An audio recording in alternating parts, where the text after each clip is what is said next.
Before 2015 and the Paris Agreement, we had a global climate ecosystem that was heavily concentrated in the global north. What we lacked was a voice from emerging economies.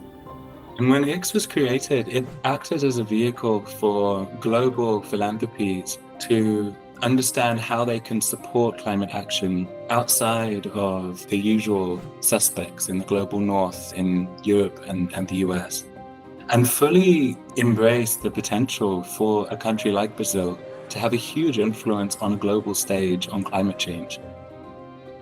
And that has just grown and grown, and we see that now with Brazil hosting COP30, how ICS plays a really important role in both supporting policymakers and diplomats, philanthropies, and civil society organizations and businesses, not only in Brazil, but globally, around the world, in understanding the Brazilian context and what's needed to help Brazil accelerate its action on climate change, and also to help Brazil influence the global conversation, which has been needed for a long time.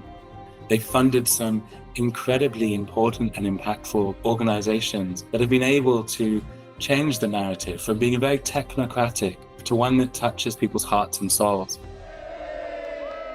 And today, it's the most powerful example where we have COP30, and the way that COP30 is being described and presented is very different. It's much more about people, about putting humans at the center and all of their needs.